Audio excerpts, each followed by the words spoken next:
Alright everybody, welcome back to the channel. If you're new here, we talk about all things fandom on this channel and we talk about them in a positive way. If that's something that appeals to you, you know you've come to the right place.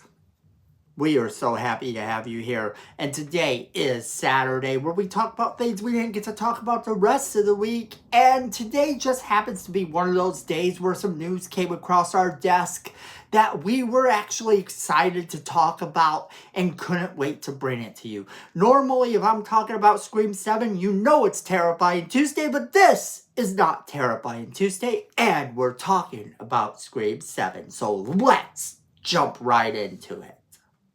Alright, so there was a recent interview with Guy Busick, and he was talking about Scream 7. He was talking about the Core 4 and how things were going to be handled with the Core 4.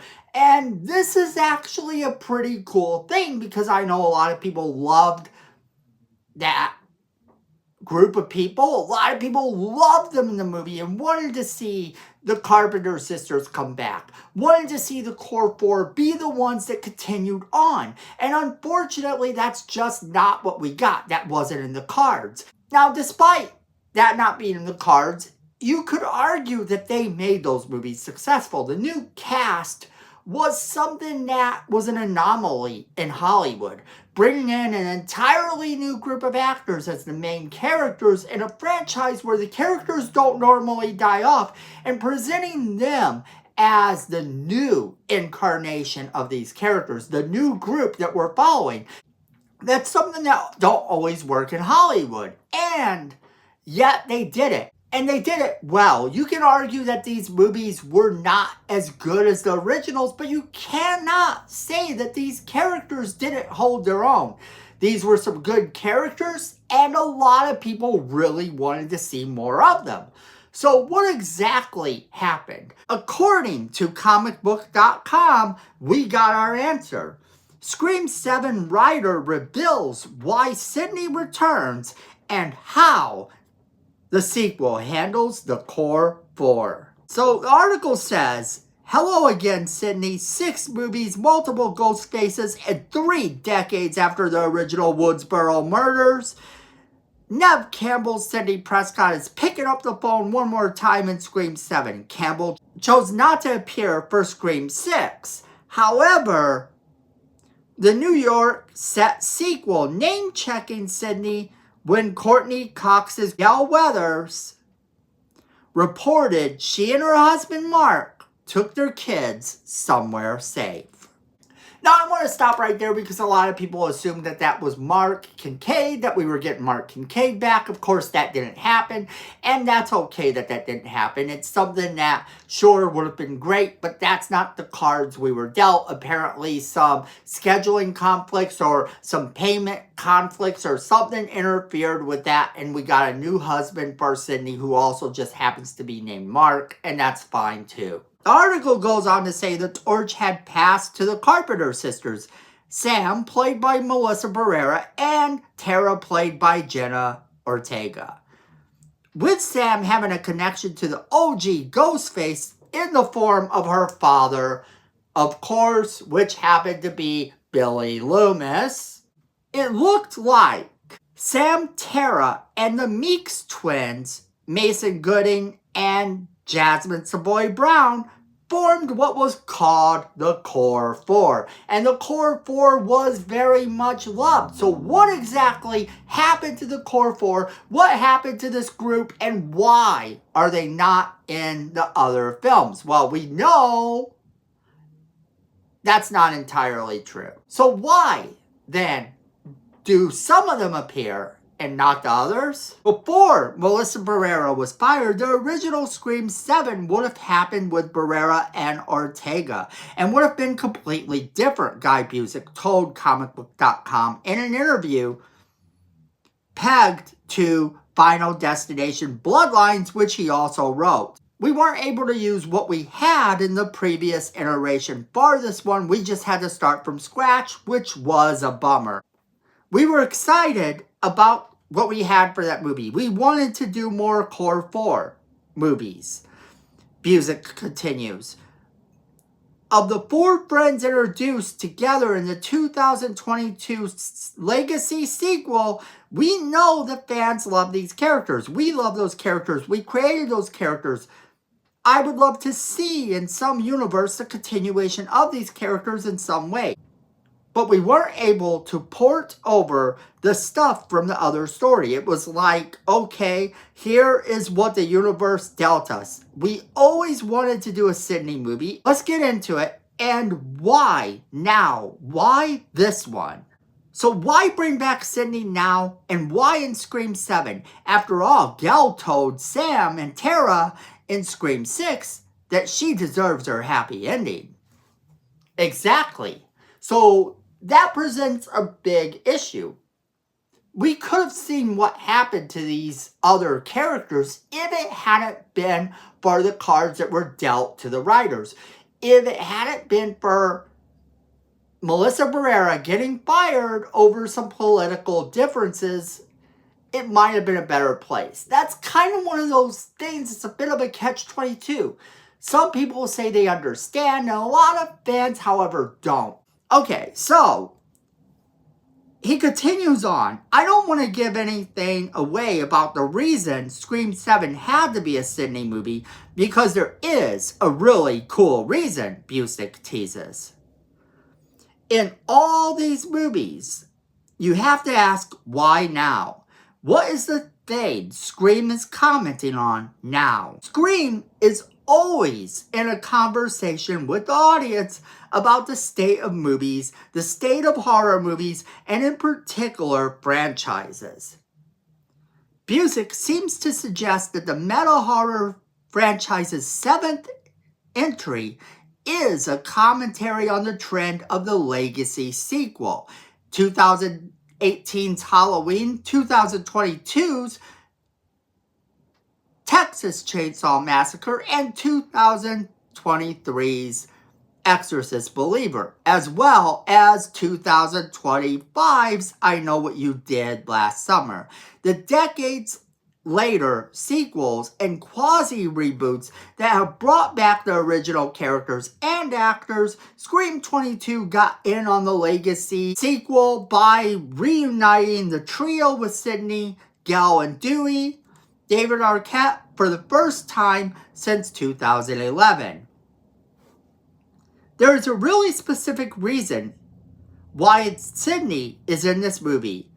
I will say there is a reason, and we were happy with it when we cracked it, Busick says. We went to Neve Campbell and said, this is why. This is why Sydney now. And Neve was like, oh, I get that. I pitched Kevin Williamson this first too. He got it. And then I pitched the studio. I came up with the story with my co-writer on Scream 5 and 6, James Vanderbilt. Scream 7 screenwriter creator Williamson also penned the screenplays for 1997's Scream 2 and 2011's Scream 4, making his directorial debut after taking over from Happy Death Day director Christopher Landon, who dropped out from the Scream job that turned into a nightmare in December of 2023. Busick credits Vanderbilt with the idea of bringing the Meeks twins into Scream 7 without the other half of the core 4. So you're seeing how this is turning out, and this is turning out where it's going to look really cool. I'm 1,000% down for this. I believe it was James that came up with it. I want to give credit where credit is due, but it was an organic way why they would be in the movie, Busick adds. I don't want to spoil anything, but I will say it's through Gale. She is the connective tissue in Scream 5 and 6, and she's in this. New York was obviously a big part of that. She bonded with those 4, and there's a reason why these 2 need to come to town where the action is happening. Whether that town is Woodsboro, California, or the as-yet unnamed town where Sydney is in hiding, Busick couldn't say. It's not New York, he offers. I don't want to be the one to spoil where it is. It's an unspecified amount of time after Scream 6. And I might get contradicted by other people, but in my mind, more than 2 years. I would say at least 2 years. It could be 2 years, but I would say 2 years plus. That's actually very important because that tells us a time period that this is taking place a whole 2 years at least after Scream 6. So we're jumping forward in time by 2 years. Everything's been quiet, all has been peaceful, everything's been great for 2 years. Adding to the mystery, it continues. Dewey, who was killed off in 5, is somehow returning. Arquette reprises his role alongside Lillard and Scott Foley's Roman. Both killed off ghost faces.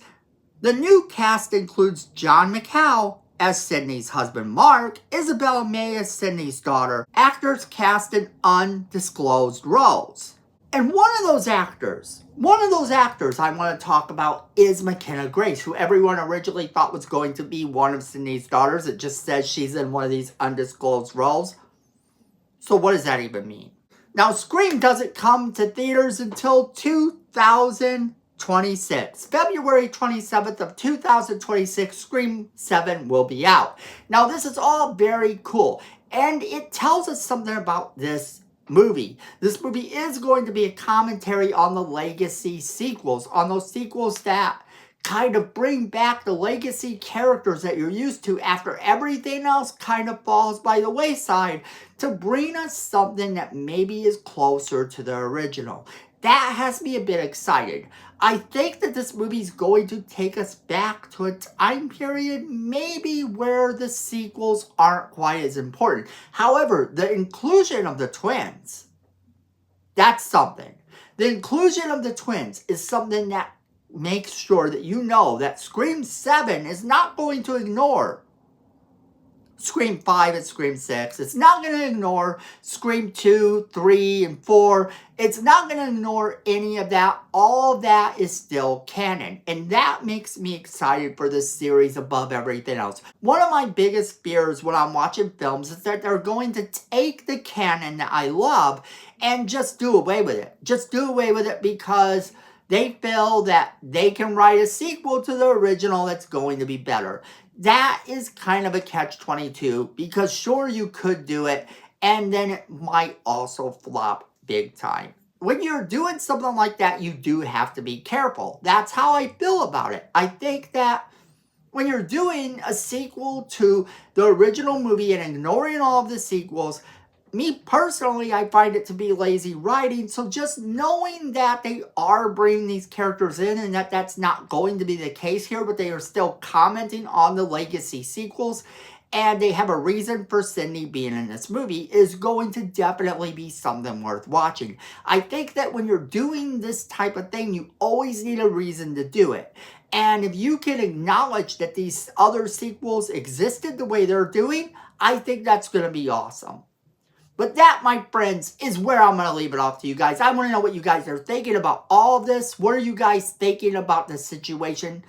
Do you like the fact that they are bringing back Sidney Prescott? I know we've asked that question before, but now they're telling you they have a reason. What do you think that reason could be? I want to hear what you guys think that reason is. Also, what you think the reason is that the Meek twins are there. How are they connected besides it being through Gale Weathers? And how do you think they're bringing back Matthew Lillard and all of these characters? Do you believe it's the whole AI thing, or do you think there's probably something a lot more complicated to it? But as always, I want to hear from you guys. Make sure you're leaving us that comment in the comment box below. Make sure you're sharing this video with all of your friends.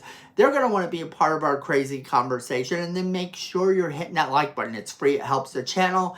And what more could you want? Also, make sure that you are hitting that subscribe button. You definitely want to hit it. We need more subscribers. And you want to hit that notification bell down there as well so you don't miss a single video we do. And friends, at the end of the day, I know it and you know it. Fandom is family.